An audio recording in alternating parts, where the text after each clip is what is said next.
இல்லை நான் வந்து வீடியோ போட்டு சொல்கிறேன் இல்லையா, அப்போ தான் உங்களுக்கு புரியும். நீங்கள் வீடியோ பார்த்தா உங்களுக்கு புரியும், நீங்கள் வீடியோ பார்க்காட்டா அப்போ உங்களுக்கு புரியாது. நியாயப்படுத்தப்பட்டவங்க இவன் வந்து இப்படி பண்ணுறான் சொல்கிறீங்களே நீங்கள். ஒரே ஒரு ஆள் வந்து அவன் மட்டும் தான் கவனிக்கலப்பா காசு அனுப்பவே இல்லைப்பான்னு சொல்கிறீங்களேங்க, எல்லாரும் சொல்கிறீங்களேங்க. ஹலோ மக்களே, இது உங்கள் தாரிக். இது வந்து vlog 6. நம்ம வந்து எங்களுடைய லைஃப் ஸ்டைலில் வந்து நடந்த உண்மையான சம்பவங்களை வந்து நம்ம vlog-ஆக போட்டுட்ருக்குறோம். ஸோ நீங்கள் வந்து vlog கண்டிப்பாக பார்க்குறீங்கன்னா வந்து கண்டிப்பாக உங்களுக்கு தெரிஞ்சிருக்கும். ஸோ இந்த vlog-ல பார்த்து வச்சுக்கோங்களேன், மறைக்கப்பட்ட உண்மைகளில் வந்து ஒரு பாகம் நான் வந்து சொல்கிறேன், நீங்கள் வந்து கேட்டு தெரிஞ்சுக்கோங்க. ஸோ இந்த vlog வந்து நிறையோட ஃபேமிலிஸ் பார்த்துட்ருக்குறீங்க, ஃப்ரெண்ட்ஸ் பார்த்துட்ருக்குறீங்க, நிறைய பேர் பார்க்குறீங்க. ஸோ எல்லாருக்குமே வந்து கண்டிப்பாக தெரியணும் இந்த உண்மைகள். அதுக்காக வந்து நான் vlog-ஆக போட்டுட்ருக்கிறேன். இந்த அம்மா இறந்து போய் கரெக்டாக வந்து 1 வருஷம் ஆக போகுது. அம்மா வந்து இறந்து போனதுக்கப்புறம் சொல்கிறேன், நான் வந்து ஊருக்கு வந்திருந்தேன். ஸோ வந்து 2 நாள் 3 நாள் ஆகும்போது வந்து என்னுடைய வாப்பாவுடைய சிஸ்டர்ஸ் வந்து வீட்டுக்கு வராங்க.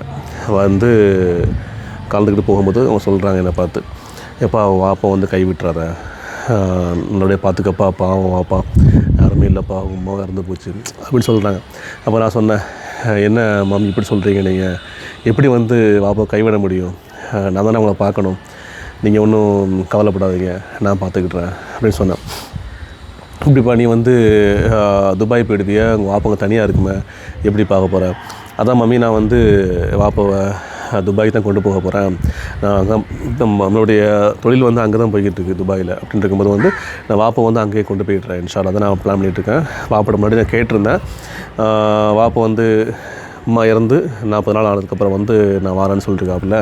ஆமாப்பா கரெக்டு தான்ப்பா அப்படின்னு சொன்னாப்புல. மாமியும் சொன்னாப்புல. மாமிஸ் நிறைய பேர் இருந்தாங்க சரிங்களா, மாமி பெரியம்மா எல்லாருமே இருந்தாங்க வச்சுக்கோங்களேன். ஸோ நான் சொன்ன வார்த்தைகள் இதுதான் உண்மையான வார்த்தைகள் சரிங்களா, உண்மையான வார்த்தைகள். அல்லாஹ் விதாலயவன் சொன்ன வார்த்தைகள் சொல்கிறேன் அவங்கள்ட்ட. இந்த மாதிரி வந்து வாப்பாவை நான் 40 நாள் முடிஞ்ச கையோட வந்து வாப்பாவை நான் துபாய் கொண்டு போயிடுவேன், மாமி நீங்கள் வந்து வருத்தப்படாதீங்க, நான் பார்த்துக்கிட்றேன், நான் தான் பார்க்கணும், நான் பார்த்துக்கிட்றேன் இன்ஷா அல்லாஹ், நீங்கள் எதுவும் ஒரி பண்ணிக்காதீங்கன்னு சொல்லி நான் அவங்கள்ட்ட சொல்கிறேன் சரிங்களா. ஸோ கரெக்டாக வந்து அந்த 40 நாள் முடியும் போது நான் வாப்பாவுக்கு வந்து டிக்கெட் போட்டுறேன், விசா போட்டேன், 2 மந்த்து விசிட்டிங் விசா போட்டேன். வாப்பா வந்து ரொம்ப நாட்களாக வாப்பாவும் அம்மாவும் வந்து ஆசைப்பட்ட காரியங்கள் என்னென்னா வந்து உம்ரா பண்ணணும், உம்ரா பண்ணணும்னு ஆசைப்பட்டாங்க. ஸோ அவங்களுடைய ஆசையை வந்து நம்ம நிறைவேற்றுவோமே இன்ஷா அல்லாஹ். அம்மா வந்து ரொம்ப வருஷமாக ஆசைப்பட்டாங்க உம்ரா போகணுன்னு சொல்லிட்டு. ஸோ அவங்களுக்கு அந்த ஒரு வாய்ப்பு கிடைக்காம போயிடுச்சு. ஸோ அதை நம்ம வந்து அம்மாக்குன்னு சொல்லி நம்ம வந்து ஒரு நிறைவேற்றுவோம். ஸோ நான் என் மனைவி, என்னோடய மனைவியின் ஃபேமிலி துபாயில் இருக்காங்கல்ல, அவங்களுடைய பிரதர்ஸ், அவங்க வாப்பா எல்லோரும் ஒன்றா போவோம் அப்படின்னு நாங்கள் பிளான் பண்ணோம். நாங்கள் முன்னாடியே பிளான் பண்ணது ஆக்சுவலாக உம்ரா போகிறதுக்கு அம்மா இருக்கும்போதே பிளான் பண்ணது. ஆனால் வந்து அது அப்படியே தள்ளி போயிடுச்சு. அம்மா கூட முடியாமல் போச்சு அப்படின்னு நிறைய ஹெல்த் ரீதியாக அம்மாவுக்கு இஷ்யூஸ் இருந்துச்சு இல்லையா. ஸோ வந்து நாட்களில் வந்து தள்ளி போயிடுச்சு. ஸோ இப்போ அம்மா பார்த்துட்டாங்க, நம்ம வந்து அம்மாவுக்கு வந்து கண்டிப்பாக நம்ம உம்ரா பண்ணி அம்மாவுடைய பேரில் வந்து நம்ம உம்ரா பண்ணணும், அந்த நன்மைகள் வந்து அம்மாவுக்கு போகணும் அப்படின்னு நாங்கள் வந்து பிளான் பண்ணோம். டைமிங்கில் வந்து வாப்போ வந்து விசிட்டிங்கில் வாப்போ எடுப்போம், 2 மந்த் விசிட்டிங்கில் எடுப்போம். எடுத்துகிட்டு அந்த விசிட்டிங் முடியும் போது 2 மந்த் முடியும் போது வாப்பா மூட வச்சுக்கிட்டு 2 மந்த் முடியும் போது வந்து நம்ம உம்ரா எல்லோரும் உம்ரா போயிட்டு வருவோம். போயிட்டு மறுபடியும் வந்து துபாய்க்கு ரீஎன்ட்ரி ஆகிட்டு வாப்புக்கு வந்து நான் ஸ்பான்சர் பண்ணுற மாதிரி, எனக்கு விசா ஆல்ரெடி இருக்குது, 2 இயர்ஸ் துபாய் யூஏ விசா இருக்குது. ஸோ நான் வந்து வாப்புக்கு நான் ஸ்பான்சர் பண்ண முடியும். ஸோ நான் வந்து ஸ்பான்சர் பண்ணி வாப்புக்கு வந்து 2 இயர்ஸ் விசா வந்து போட்டுக்கலாம். ஸோ நம்ம வாப்பை வந்து நம்ம கூட வச்சுக்கலாம் துபாயில் அப்படின்னு தான் வந்து நாங்கள் பிளான் பண்ணது ஆக்சுவலாக. ஏன்னா வாப்பா வந்து இங்கே யாருமே இல்லையா வாப்பா பார்க்குறதுக்கு. வாப்பா வந்து வீட்டில் தனியாக படுக்க மாட்டாங்க, வாப்புக்கு வந்து ஒரு பயம் இருக்குது ஆக்சுவலாக. அப்படின்னு இருக்கும்போது வந்து வாப்பா தனியாக விட முடியாது, வீட்டில் வாப்பா கம்யூனிகேட் ஒரு ஆள் வேணும். துபாய் யூஏ கொண்டு போய்ட்டு நம்ம வந்து அங்கே சேஃபாக வச்சுக்கலாம், வாப்பா பார்த்துக்கலாம் அப்படின்னு சொல்லி அவங்க பிளான் பண்ணோம். அப்படின்னு இருக்கும்போது வந்து வாப்பாட்ட கேட்டோம், சரிப்பான்னு சொல்லி வந்து சொன்னாப்புல. வாப்பாவுக்கு வந்து டிக்கெட் போட்டாச்சு, விசா போட்டாச்சு, விசா வந்து கையோட வந்து டிக்கெட்டும் போட்டாச்சு. அப்புறம் வாப்பாவுக்கு நான் வந்து அமௌண்ட் அனுப்பி வைக்கிறேன், பேங்க் த்ரூவாக வந்து அமௌண்ட் அனுப்பி வைக்கிறேன். வாப்பா நீங்கள் வந்து உங்களுக்கு தேவையான ட்ரெஸ்லாம் நீங்கள் வாங்கிக்கோங்க வாப்பா, ஒரு 4-5 பேண்ட் வாங்குங்க, சட்டை வாங்குங்க அப்படின்னா. சட்டை இருக்குது அப்படின்னாப்புல, பேண்ட் இல்லை அப்படின்னாப்புல. சரி பேண்ட் வாங்கிக்கோங்க வாப்பா, தென் நீங்கள் வந்து ஒரு பேக் வாங்குங்க, எல்லாம் நீங்கள் பேக்கிங் பண்ணுங்கள், ஒரு 2 மாதத்துக்கு வந்து நீங்கள் மெடிசின் வாங்கிக்கோன்னு சொன்னேன். 2 மந்த்துக்கு நீங்கள் ஃபுல்லாக வந்து நீங்கள் மெடிசின் வந்து நீங்கள் ஆர்டர் பண்ணி வாங்கிக்கோங்க வாப்பா அப்படின்னா. வாங்கிட்டாப்பில் ட்ரெஸ்ஸு வாங்கிட்டாப்பில், ஒரு பேக்கு வாங்கிட்டாப்பில். தென் வாப்பா நீங்கள் போய்ட்டு உங்களுடைய கொலஸ்ட்ராலு, ப்ரெஷரு, சுகர்லாம் செக் பண்ணுங்க வாப்பா, செக் பண்ணி ரிப்போர்ட்டிங்கை வாங்கிட்டு வாங்க. சப்போஸ் வந்து இங்கே வச்சு உங்களுக்கு ஏதாச்சும் ஹெல்த் ரீதியாக வந்து நீங்கள் பாதிக்கப்பட்டீங்கன்னா நம்ம ரிப்போர்ட்டை காமிச்சு நம்ம என்ன பண்ணிக்கலாம், கன்சல்ட் பண்ணிக்கலாம் டாக்டர்கிட்ட அப்படின்ட்டு வாப்பட்டு நாங்கள் ரிப்போர்ட்லாம் எடுக்க சொன்னேன். செக் பண்ணி ரிப்போர்ட்லாம் எடுத்துட்டாப்பில். நல்லா கேளுங்க, செக் பண்ணி ரிப்போர்ட் எடுத்தாப்புல, பேக் எடுத்து ட்ரெஸ்லாம் வாங்கி பேக்கிங் பண்ணிட்டாப்புல. எல்லா ஃபேமிலி எல்லா வீட்லேயும் போயிட்டு நான் வந்து துபாய்க்கு போகிறேன், என் பையன் வந்து என்ன கூப்பிட்டுருக்குறான், இன்ஷா அல்லாஹ் துவா பண்ணுங்க அப்படின்ட்டு வந்து எல்லா ஃபேமிலியும் எல்லார்கிட்டையும் போயிட்டு பயணம் சொல்லியாச்சு. நல்லா கவனிங்க, பயணம் சொல்லியாச்சு. அப்படின்னா அதுக்கப்புறம் வந்து நாளை கழிச்சு ஃப்ளைட்டு, இன்றைக்கி நைட்டு நாளை கழிச்சு ஃப்ளைட்டு, சரிங்களா? அப்படின்ட்டு இருக்கும்போது வந்து நானும் என்ன பண்ணேன், யூஏயில் வந்து வாப்புக்கு வந்து ஏசி ஒத்துக்காது. அப்படின்னா வாப்புக்கு வந்து நான் என்ன பண்ணேன், ரூம்லேயே வந்து ஒரு பார்ட்டிஷன், கரெக்டாக ஒரு பார்ட்டிஷன் மாதிரி போட்டு வாப்புக்கு ஏசி வந்து லைட்டாக வரது மாதிரி டக்லாம் போட்டு வாப்புக்கு ஒரு டோர் வச்சு எல்லாம் பர்ஃபெக்டாக ஒரு 1 BHK எங்களுடைய ரூமில் வாப்புக்கு வந்து தனியாக வந்து ஒரு போர்ஷன் நான் ரெடி பண்ணுறேன். ஒரு பெட்டு வச்சு வாப்புக்குன்னு சொல்லி வந்து எல்லாமே ரெடி பண்ணுறேன். தனியாக ஒரு ஃபேன் ஃபிக்ஸ் பண்ணி வாப்புக்கு. ஸோ வாப்புக்கு ஏசி ஒத்துக்காது இல்லையா, அதுக்காக வந்து வாப்புக்கு ஒரு சேஃப்டியாக வந்து வாப்பை வந்து இருக்கணும் அப்படின்ட்டு சன்லைட்டிங் வரது மாதிரி எல்லாம் சூப்பராக வந்து ரெடி பண்ணுறா வச்சுக்கோங்களேன். அதுக்கே வந்து எனக்கு நிறைய அமௌண்ட் செலவாச்சு, பல ஆயிரங்கள் செலவாச்சு சொல்ல போனால். அதை நான் அப்புறம் சொல்ல வரேன், சரிங்களா? இது காசுக்காக நான் சொல்ல வரல, விஷயங்கள் தெரிஞ்சுக்கோங்க நீங்கள், அதுக்காக சொல்கிறேன். அங்கே நிறைய எனக்கு சரி பயங்கர எக்ஸ்பென்சஸ் ஆச்சு எனக்கு சொல்ல போனால். அதெல்லாம் டக்ட்டு போட்டு ஏசியில் டக்ட் போட்டு இங்கே வாப்புக்கு ஒரு ஃபேன் ரெடி பண்ணி பெட்டு காட்டுலாம் ரெடி பண்ணி பெட்லாம் ரெடி பண்ணி வாப்புக்கு எல்லாமே புதுசாக வாங்கினதான் ஃபுல்லாங்க. எல்லாமே பர்ஃபெக்டாக வாப்புக்கு ரெடி பண்ணியாச்சு. ரெடி பண்ணி மச்சாண்டேன்னு சொல்லி வாப்பை பிக்கப் பண்ணுறதுக்கு எல்லாமே ரெடி பண்ணியாச்சு. நான் எல்லாத்தையுமே இன்ஃபார்ம் பண்ணிட்டேன் வச்சுக்கோங்களேன். நாளை கழிச்சு ஃப்ளைட்டு. இன்றைக்கி வாப்பை வந்து கால் பண்ணுறாப்புல, செகண்ட் சிஸ்டர் தான் வந்து ஃபோன் பண்ணாங்க எனக்கு. கால் பண்ணிட்டு வாப்பா உங்கள்கிட்ட பேசணுமா அப்படின்னாப்புல. சொல்லுமா. அப்போது எனக்கு வந்து வர விருப்பம் கிடையாது துபாய்க்கு. என்ன வாப்பா இப்படி சொல்கிறீங்க, எலக்ட்ரிக் ஷாக் கொடுக்குறீங்க, எனக்கு எல்லாமே ரெடி பண்ணியாச்சு வாப்பா, இவ்வளோ ஆனால் செலவுகள் பண்ணியிருக்குது, நீங்கள் வந்து இப்போது நாளை கழிச்சு ஃப்ளைட் வச்சுக்கிட்டு நீங்கள் வந்து இப்போ வந்து நீங்கள் முடியாதுன்னு சொன்னால் என்ன வாப்பா, எனக்கு ஒன்றும் புரியலையே வாப்பா எனக்கு. எப்பா எனக்கு இஷ்டம் கிடையாது, என்னை வந்து கம்பல் பண்ணாத, என்னை வந்து புஷ் பண்ணாத, நான் வரல. அப்போ உங்களுக்கு வரலன்னா நீங்கள் முன்னாடி இன்ஃபார்ம் பண்ண வேண்டியது வாப்பா என்கிட்ட. நான் அவ்வளோ பணிவாக சொல்கிறேன், முன்னாடி இன்ஃபார்ம் பண்ண வேண்டியதுப்பா. நீங்கள் இவ்வளோ ஆனால் செலவு பண்ணியிருக்கு வாப்பா, எல்லார்ட்டையும் இன்ஃபார்ம் பண்ணியாச்சு. நீங்கள் மாத்திரை வாங்கிட்டீங்க, திங்ஸ் வாங்கிட்டீங்க, பேக்கிங் பண்ணிட்டீங்க, நீங்கள் வந்து எல்லார்ட்டையுமே சொல்லியாச்சு, பயணம் சொல்லியாச்சு. இங்கே நான் இங்கேயே இவ்வளோ செலவு பண்ணி எல்லாமே ரெடி பண்ணிருக்கேன் வாப்பா. நீங்கள் இப்போ வந்து நீங்கள் வரணுன்னா எப்படி, எனக்கு ஒன்றும் புரியலையே வாப்பா. டிக்கெட்டு விசா எல்லாம் வேஸ்ட்டாக போச்சா வாப்பா. எப்பா உனக்கு காசு தேவைப்படுதா சொல்லு, நான் தரேன், சரியா? அதை வாங்கிக்கோ, பிரச்சனை கிடையாது, நான் வரல, விருப்பம் இல்லை அப்படிங்கிறாப்புல. யோசிச்சு பாருங்கள் நீங்கள். நான் ஒன்றுமே பண்ணலன்னு சொல்கிறாங்க இல்லையா, ஏன் நீங்களே சொல்கிறீங்க இல்லையா, பார்க்குற ஆட்கள் நீங்களே சொல்கிறீங்கல்ல, இவ்வளோ ஆனால் பண்ணிருக்கிறேன், உங்களுக்கு தெரியுமா? தெரியாது. டாக்குமெண்ட்ஸ் இருக்குது. நான் போய் சொன்னேன்னு நினச்சிங்கன்னா நான் டாக்குமெண்ட்ஸ் நான் ப்ரூஃப் பண்ணுறேன், பிரச்சனை கிடையாது. இது நடந்த உண்மைகளில் ஒரு பாகம். நான் எதுவுமே பண்ணலன்னு சொல்லி வந்து ஒரு பெரிய ஸ்டோரியாக இருக்குது இல்லையா, அப்படி இருக்கும்போது இது பண்ணது உங்களுக்கு தெரியுமா? நடந்த உண்மைகள் அது. வாப்பா வரலன்னு சொல்லிட்டாப்புல, எனக்கு என்ன பண்ணுறதுன்னு தெரியல.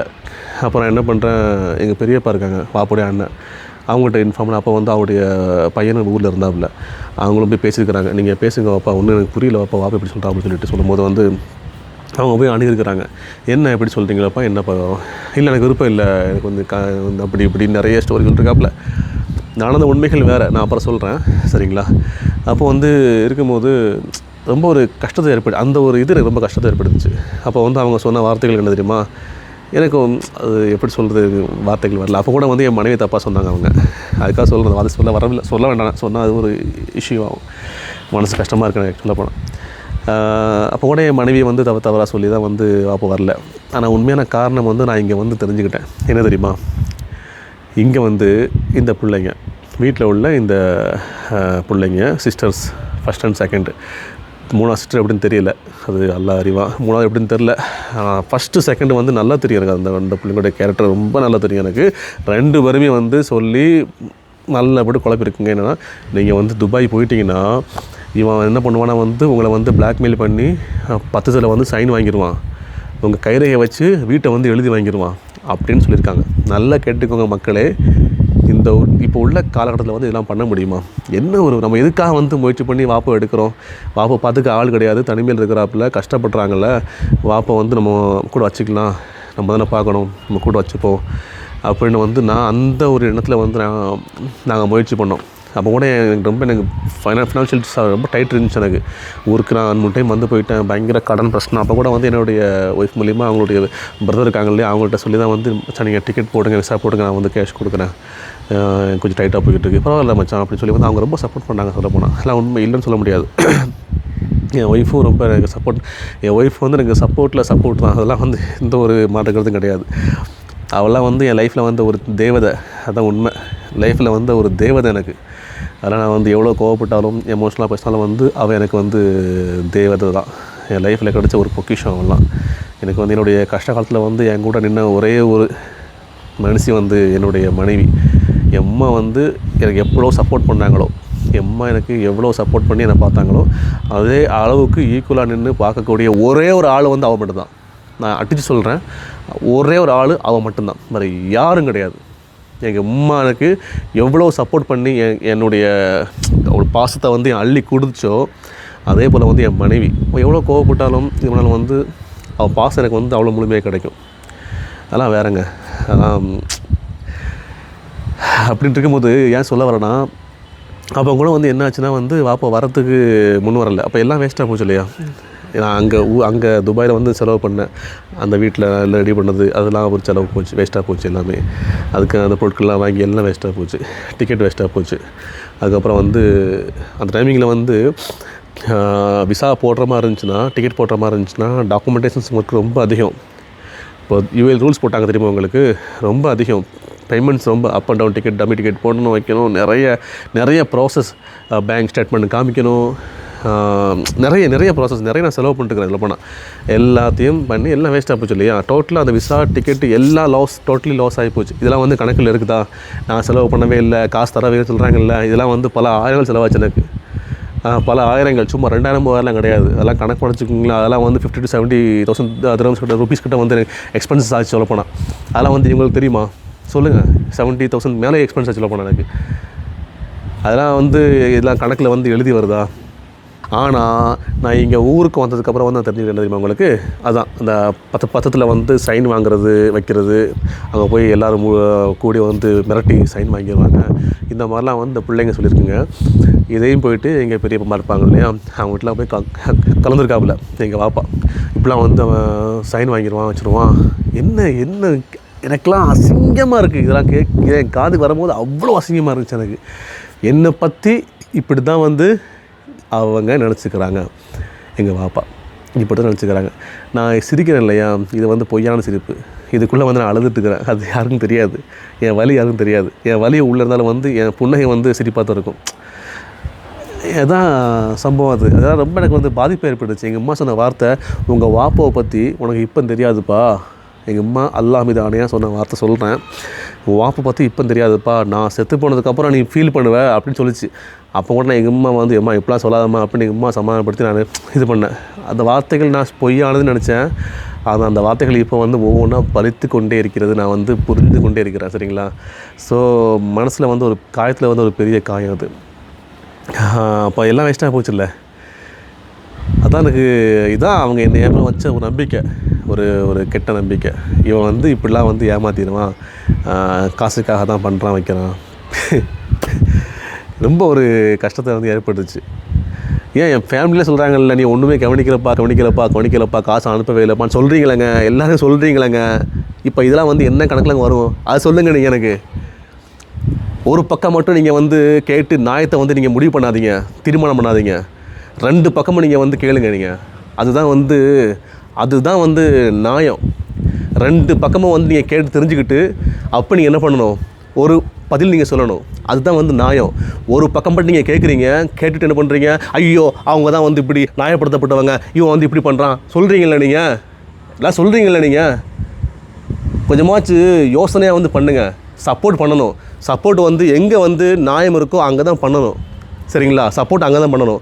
இது வந்து ஒரு பாகம் தான். நான் பண்ணதில் வந்து ஒரு சின்ன குட்டி பாகம் தான். நான் பண்ணலன்னு சொல்கிறாங்கல்ல எல்லாருமே. அப்போ இதெல்லாம் யார் பண்ணாங்க நல்லா புரிஞ்சு பாருங்க. புரிஞ்சுட்டு நீங்கள் ஆன்சர் பண்ணுங்க. என்னங்க என்னங்க ஒன்றும் புரிய மாட்டேங்குதுங்க. உங்களுடைய நாயம் என்னங்க, என்ன நாயங்க அது? இல்லை நான் வந்து வீடியோ போட்டு சொல்கிறேன் இல்லையா, அப்போ தான் உங்களுக்கு புரியும். நீங்கள் வீடியோ பார்த்தா உங்களுக்கு புரியும். நீங்கள் வீடியோ பார்க்காட்டா அப்போ உங்களுக்கு புரியாது. அப்போது நான் வந்து குற்றவாளி தான். அப்போ அவங்க வந்து நிரபராதியாக இருப்பாங்க. அப்படி தானே? என்னங்க அது நாயம் அது? கொஞ்சமாச்சும் ஒரு யோசனையாக வந்து பண்ணுங்க. 2 பக்கமும் விசாரித்து தவறு எங்கன்னு பார்த்து புரிஞ்சு சொல்லுங்கள். அதாங்க நியாயம். என்னங்க அது?